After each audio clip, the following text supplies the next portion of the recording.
glória a Deus. Paz do Senhor Jesus, queridos. Vamos abrir nossas Bíblias no segundo livro de Samuel, capítulo 24. Vamos fazer uma leitura responsiva. Vamos ler a partir do versículo 8. Eu leio primeiro, em seguida você lê e a gente vai alternando até o versículo 25. Amém? Podemos começar? Então vamos ler a palavra do Senhor. Assim percorreram toda a terra, e ao cabo de 9 meses e 20 dias chegaram a Jerusalém.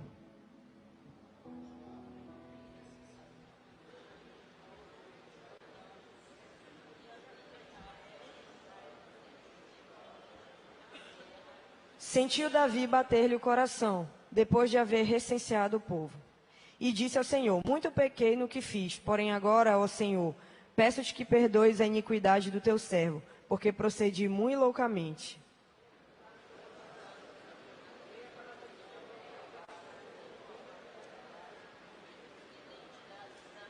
Vai e dize a Davi: assim diz o Senhor, 3 coisas te ofereço, escolhe uma delas para que ta faça.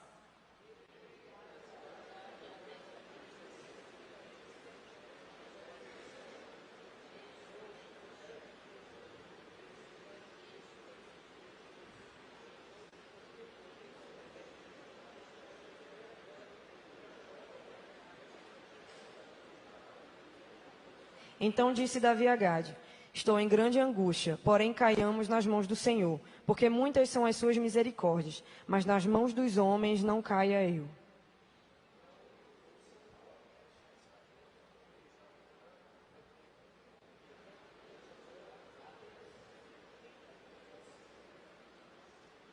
Estendendo, pois, o anjo do Senhor a mão sobre Jerusalém para destruir, arrependeu-se o Senhor do mal e disse ao anjo que fazia a destruição entre o povo: basta, retira a mão. O anjo estava junto à eira de Araúna, o jebuseu.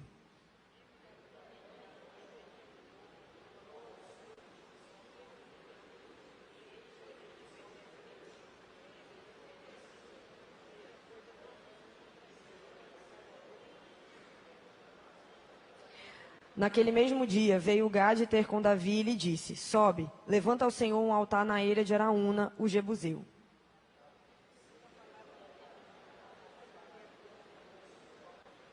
Olhou Araúna do alto, e vendo que vinham para ele o rei e os seus homens, saiu e se inclinou diante do rei, com o rosto em terra.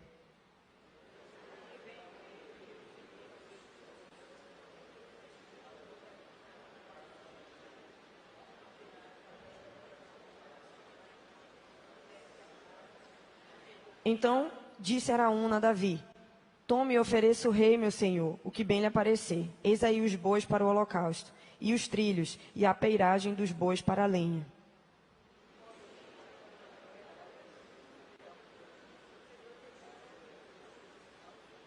Porém o rei disse a Araúna: não, mas eu te comprarei pelo preço devido, porque não oferecerei ao Senhor meu Deus holocaustos que não me custem nada. Assim Davi comprou a eira e pelos bois pagou 50 siclos de prata.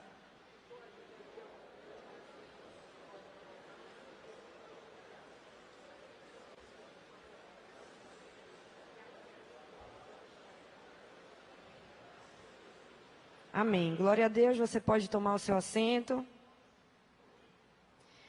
Hoje estamos encerrando nosso culto, essa revista tão importante sobre o segundo livro de Samuel, a última lição de hoje, lição 13, que tem como título o senso e a disciplina divina. O texto áureo, 2 Samuel 24:14, então disse Davi a Gade: estou em grande angústia, porém caiamos nas mãos do Senhor, porque muitas são as suas misericórdias, mas nas mãos dos homens não caia eu. Muito bem, queridos. Aqui um evento trágico, mais uma vez, um evento catastrófico na vida de Davi, esse grande homem de Deus. Nós já estudamos aqui mais uma situação difícil na vida de Davi, que foi o seu pecado de adultério com Batseba. E agora, no final do livro de Samuel, um outro episódio em que Davi comete novamente pecado contra o Senhor e desagrada ao Senhor. E aqui a revista, o autor começa fazendo um esclarecimento. É importante a gente fazer esse esclarecimento, que Deus não tenta ninguém. É importante a gente complementar esse texto desse capítulo, de 24, 2 Samuel 24, com o de 1 Crônicas 21, que diz que, na verdade, quem tenta Davi é Satanás. Né? Satanás se levanta e incita Davi a pecar. O nosso Deus, ele não tenta ninguém. Não, ele é bom e nele não há nenhuma escuridão. Ele é luz e não há escuridão. Por isso o Senhor, ele não tenta ninguém. Nenhuma tentação provém do Senhor.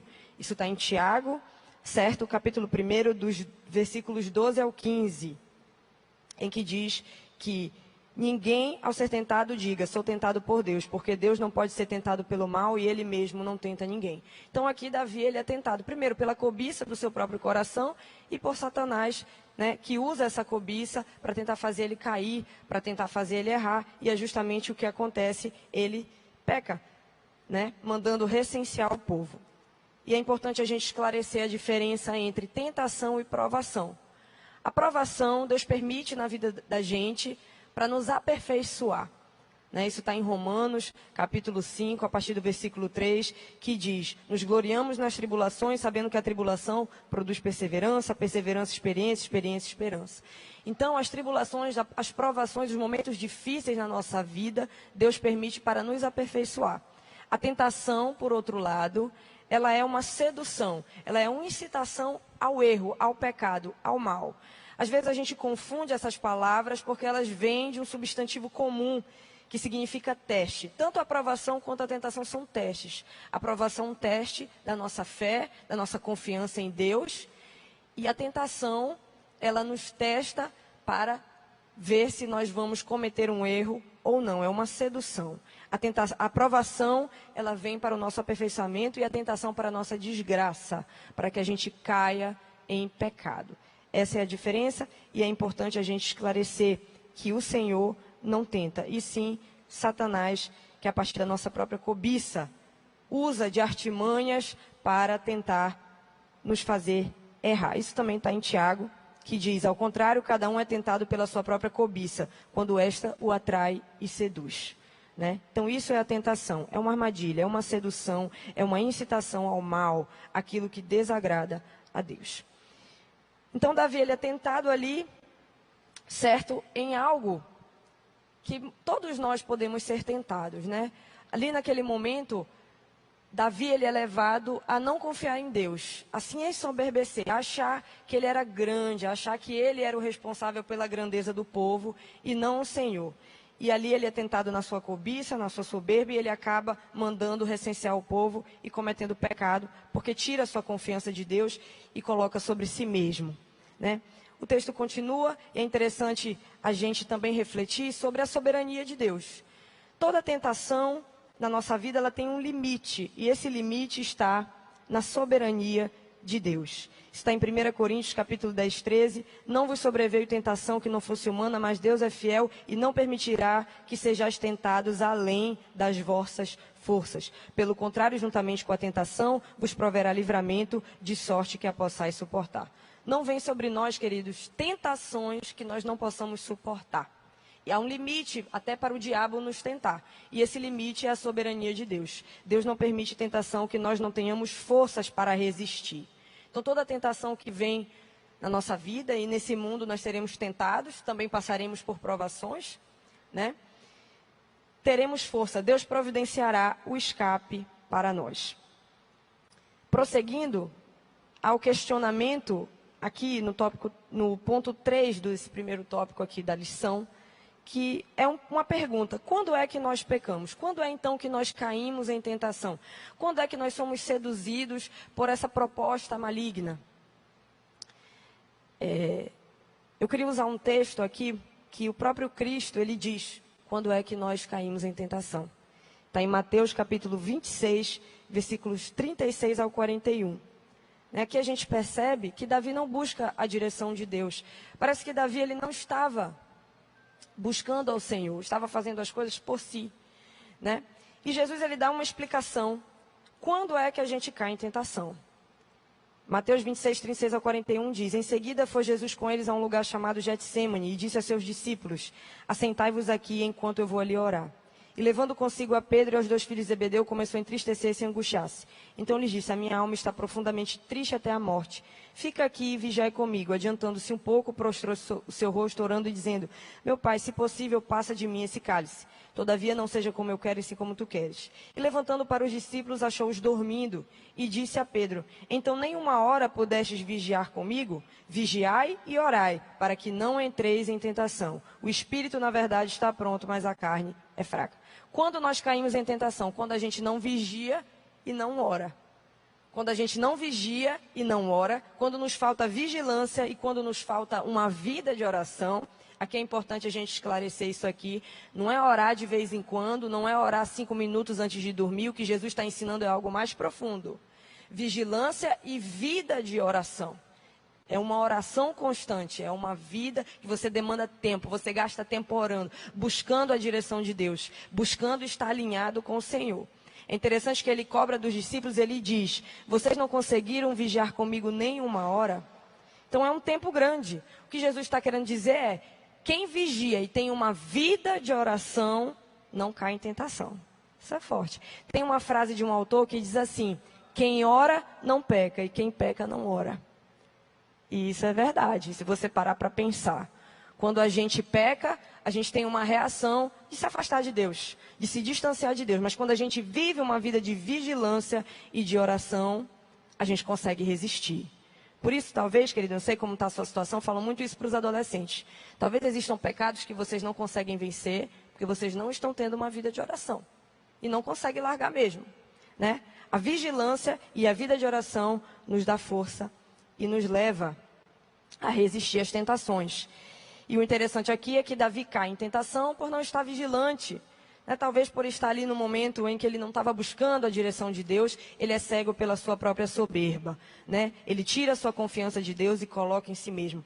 Soberba é algo que incomoda muito o Senhor. O nosso Deus se incomoda muito com soberba. A gente sabe que até o pecado de Adão e Eva ele tem um pouco a ver com soberba. Porque a serpente diz para Eva: na verdade, se você comer desse fruto, você será como Deus, conhecedor do bem e do mal. E aquilo então faz Eva: nossa, eu vou ser como Deus, e ela cai naquela armadilha. Então a soberba, um espírito soberbo, o Senhor não se agrada. A Bíblia diz que Deus resiste aos soberbos, mas dá graça aos humildes. Então nós devemos ter cuidado.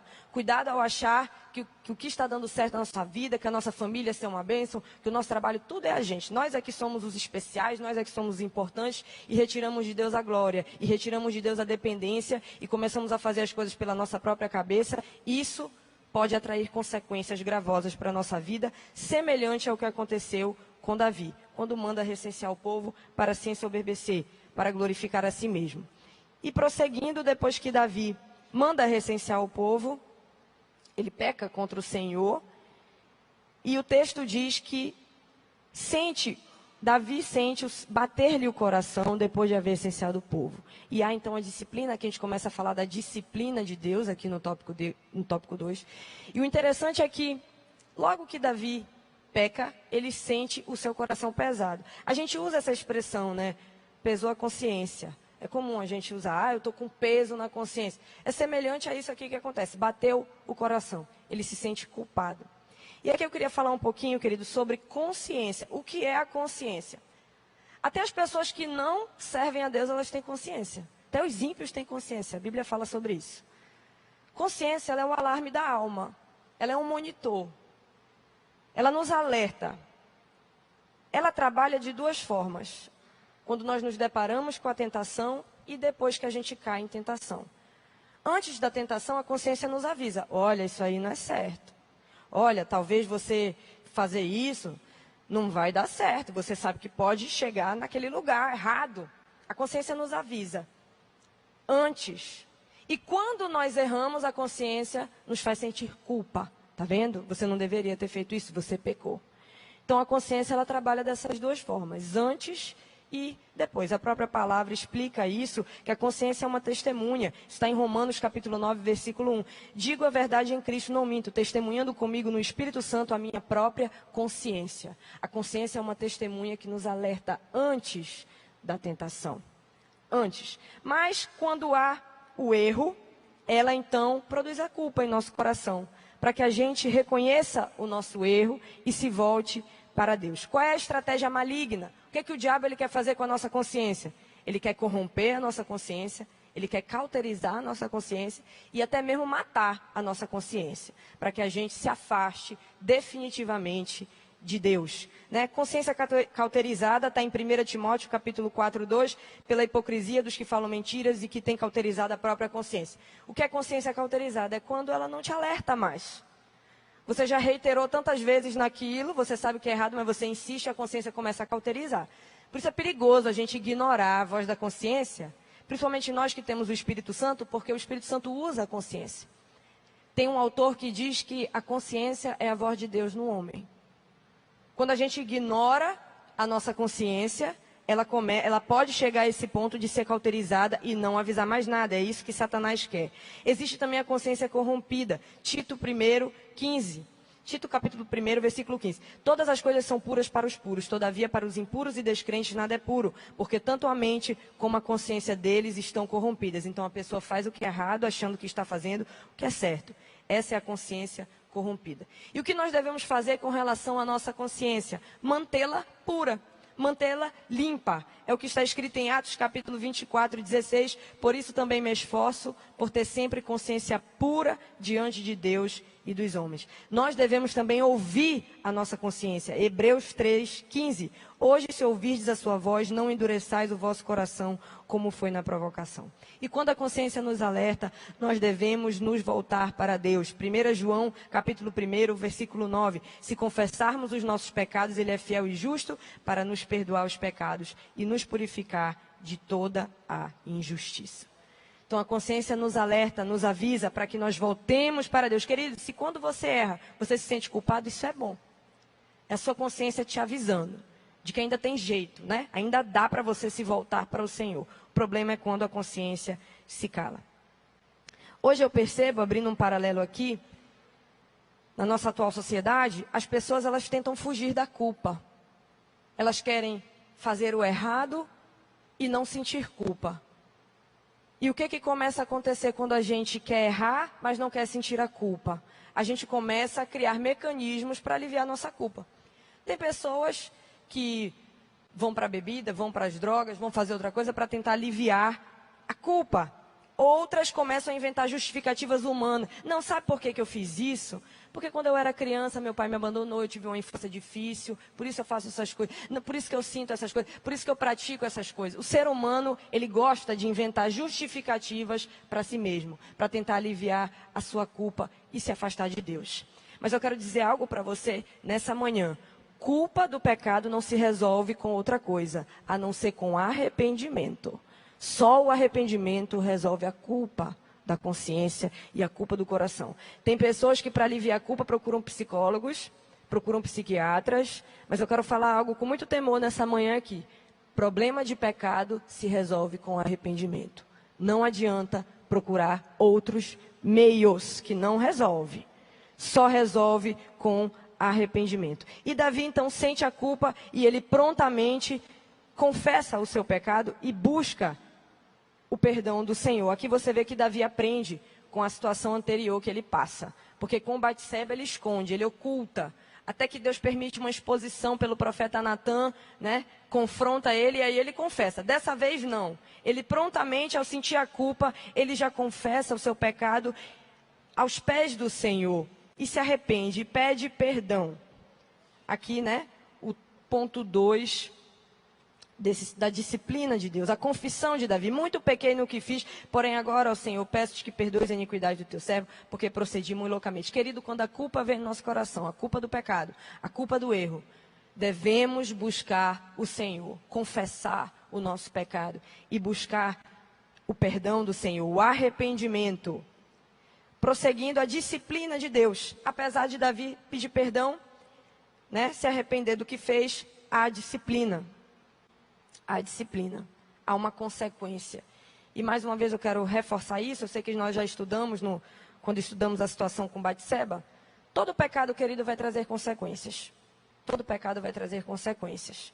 Às vezes nós achamos que não, mas ele vai trazer algum tipo de consequência. Às vezes quem sofre as consequências do nosso pecado não é nem a gente, são outras pessoas. Mas virá uma consequência para aquilo que nós fazemos. E Deus disciplina, né? Existe uma consequência para aquele erro de Davi. E eu quero começar dizendo aqui que Deus, ele disciplina quem ele ama. Né? O Senhor disciplina quem ele ama. A disciplina não é para nos matar, mas é para nos recuperar. É para que a gente se volte para Deus. Existe a disciplina que o próprio Deus manda sobre nós, mas existe também a disciplina da igreja de Cristo, para manter a pureza da igreja, para manter a santidade da igreja. Isso é interessante falar de disciplina na igreja. Eu já disciplinei algumas pessoas, vou ser sincera aqui. Nunca para o mal, mas sempre para recuperar. Desde que eu comecei a ser pastora, às vezes eu preciso fazer isso. Eu preciso disciplinar como manda a Bíblia. E uma coisa que eu quero falar aqui. Das vezes que eu fiz, eu tenho muito cuidado, meu marido sabe. Meu marido diz que às vezes eu pego até muito leve. Eu tenho um coração muito... É muito fácil dobrar o meu coração, né? Às vezes eu perdoo logo, né? Às vezes não pego tão pesado. Mas às vezes tem situações graves que a gente tem que ser um pouco mais rígido na disciplina. E o que eu percebo das vezes que eu fiz isso, é que quando você aplica, a pessoa entende, ela sabe que ela errou, ela reconhece, aí ela começa ali, né? Não, vamos afastar, vamos dar um tempo, você não vai mais estar tão em evidência, não vai estar em cima do púlpito, vamos dar um tempo. Né? Geralmente eu faço isso. E o que eu começo a perceber? As primeiras semanas a pessoa até segue, ela faz direitinho, ela vem à igreja, continua com a gente. Mas com o passar do tempo, ela chega para mim e diz assim, olha Maria, pastora Maria, Deus me revelou que o meu tempo aqui na missão acabou.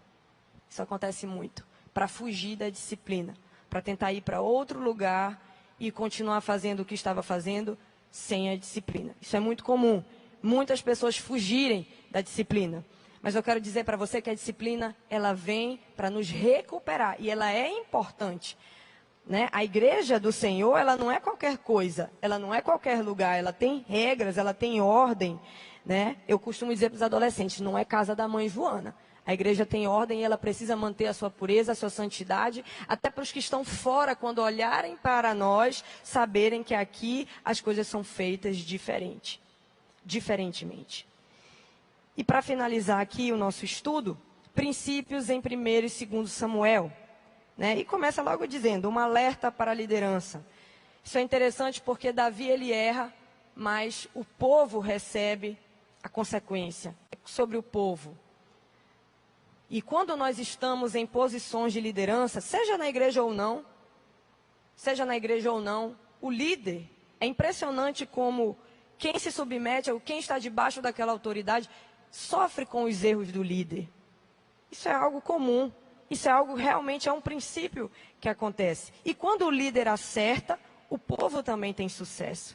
Então, o sucesso de um líder ele é bom para o povo, mas o fracasso de um líder ele também é catastrófico para o povo. E Deus ele cobra muito mais de quem está em uma posição de liderança. O preço de quem assume essa posição é maior, é mais caro. Existe um versículo muito forte que Jesus diz assim, né?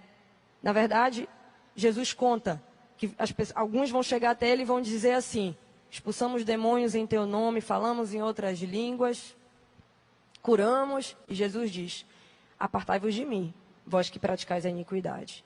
Então, o peso de quem exerce algum tipo de liderança, está em evidência, fazendo alguma coisa, há um preço mais alto. E eu, queridos, eu vou ser bem sincera, com a liderança que eu tenho hoje, eu cobro também. Porque eu sei que eu pago um preço alto. Eu pago um preço alto com tudo que eu escuto, com tudo que eu vejo, com tudo que eu assisto. Eu sou uma pessoa muito criteriosa. Meu marido aqui é testemunha. E eu digo que para liderar comigo, você tem que pelo menos pagar esse preço. Se você não está disposto, eu falo isso para eles aqui. Se você não está disposto a pagar esse preço, então não lidere. Não lidere. Porque a partir do momento que você assume uma posição de autoridade, ainda mais na igreja do Senhor, se exige de você, o preço que você vai pagar vai ser mais alto do que os demais. E as consequências dos seus atos também serão mais danosas do que os demais. Deus espera da liderança um exemplo maior. Deus espera de nós isso. Um preço maior, um nível mais alto. E para finalizar, o texto termina, essa história termina, esse evento termina com esperança. O nosso Deus é um Deus de restauração, queridos. Deus não quer que ninguém fique caído, mas Ele quer que a gente se levante. Então Davi, ele vai lá e se humilha. Ele constrói um altar, né? Ele faz um altar de adoração a Deus. Eu gosto muito de falar que duas coisas movem a mão de Deus: humilhação e adoração. Existe um impacto sobrenatural muito grande quando você se humilha e quando você adora. Naquela situação de Batseba, a gente lembra que a criança morreu. E o que Davi faz?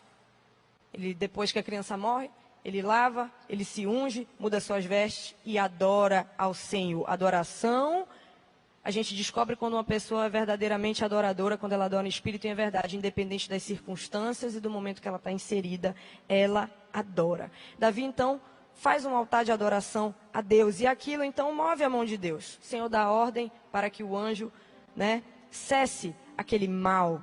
E para finalizar, o ponto 3, Deus perdoa e restaura, né? Termina ali com o Senhor, né, cessando aquela praga, né? A mão de Deus, então, o Senhor decide cessar. E eu quero terminar isso dizendo para você que o nosso Deus é um Deus de restauração. Ele quer nos levantar. Ele quer nos tirar de qualquer situação que nós estejamos caídos. Ele quer nos dar um novo começo, uma nova oportunidade. E eu quero terminar falando para você desse salmo tão lindo, que é o Salmo 126, não sei se você conhece, que diz: quando o Senhor restaurou a sorte de Sião, nós ficamos como quem sonha. Então o nosso lábio se encheu de riso e a nossa boca de júbilo. O Senhor, Ele quer colocar sorriso nos nossos lábios, restaurar a nossa sorte. Não há pecado que o nosso Deus não possa perdoar e não possa nos levantar. Não há situação difícil que o nosso Deus não possa reverter e não possa tornar em bênção. Esse é o nosso Deus e nos dá uma esperança e um futuro. Nunca perca a sua esperança, querido. Nunca perca a esperança de uma restauração. O Salmo termina dizendo, esse Salmo: aqueles que com lágrimas semeiam, com alegria colherão. Aqueles que continuam a semear, mesmo quando as circunstâncias só o fazem chorar, mas eles permanecem semeando, um dia eles vão voltar e vão colher com alegria. Esse é o nosso Deus. Você pode ficar em pé comigo nessa manhã? Eu quero orar por você. Orar nessa manhã. Eu já tive situações, queridos, em que eu fui disciplinada por Deus. Isso faz parte. Que Deus permitiu situações na minha vida e eu sabia que Deus estava permitindo para me ensinar. Quando Deus permite isso, não é para a gente se afastar dele, mas é para a gente se aproximar dele. A gente faz muito o inverso, semelhante a Adão, né? Que peca e se esconde. Mas quando o Senhor permite situações, Ele quer que a gente, na verdade, se volte para Ele. Ele está nos ensinando. E quando a gente se volta para Ele, Ele faz o que só Ele pode fazer. Fecha teus olhos comigo nessa manhã, eu quero orar por você. Senhor, eu quero te agradecer por estarmos aqui na Tua presença. Queremos te agradecer pela Tua palavra. Queremos te agradecer porque o Senhor usa profetas ainda hoje. Não pessoas com cargos de profeta, porque a Tua palavra diz que nos últimos dias derramarei do meu Espírito sobre toda a carne, filhos e filhas profetizarão. Hoje todos nós podemos profetizar se formos cheios do Espírito Santo. Mas o Senhor usa pessoas para nos avisar. O Senhor usa pessoas para nos alertar. O Senhor usa pessoas para nos aproximar de Ti. E nessa manhã em que a Tua palavra foi ministrada, e talvez o meu irmão e a minha irmã foi confrontado de alguma forma, foi tocado de alguma forma, alguma situação, alguma coisa aí que aconteceu. E talvez o diabo tenha acusado ele há anos de algo que há muito tempo já terminou, que já houve a restauração, mas o diabo continua lá acusando. Senhor, eu quero te pedir nessa manhã, quem está caído, levanta. Confronta, Senhor, traz ao arrependimento, a confissão, a mudança de vida, o abandono das suas práticas. Quem está desesperançoso, quem está como aqueles cativos, ex-cativos que voltam para Israel e dizem: quando o Senhor restaurou a nossa sorte, eles estavam indo para uma terra arrasada, mas eles não eram mais cativos. E eu quero declarar nessa manhã que o Senhor vai restaurar a sua terra. O Senhor vai restaurar o que pode aparentemente estar arrasado. Ele vai te deixar como quem sonha outra vez. Você vai voltar a sorrir outra vez. Você vai voltar a cantar. Você vai voltar a festejar. Porque o nosso Deus é um Deus que muda situações, cenários, restaura a nossa sorte. Nessa manhã, Senhor, faz como o Senhor fez a vida inteira de Davi. Que mesmo quando errava, se aproximava de Ti. E te pedia perdão, te pedia restauração, te pedia uma nova oportunidade. Aqui estamos, Senhor, não somos melhores do que ninguém. Nem quem está em cima e nem quem está embaixo. Todos estamos aqui e todos os dias lutamos contra tentações, vivemos as nossas provações, mas confiamos que o Senhor vai nos dar o escape e a vitória. Nos ajuda nessa manhã. Abençoa o meu irmão, a sua família, a sua casa, o seu casamento, os seus filhos. Abençoa o trabalho, talvez está passando por uma provação, dificuldade financeira, e o diabo vem tentar ele nessa provação, vem tentar, faz isso, pede dinheiro emprestado e não devolve, porque o diabo se aproveita das nossas necessidades também para nos tentar. Mas eu quero te pedir nessa manhã, dá forças, Senhor, dá o escape, para que o meu irmão e a minha irmã continuem firmes, porque logo mais está a vitória, está a bênção. Nos abençoa, nos ajuda, continua conosco, continua com esta igreja, em nome de Jesus. Amém.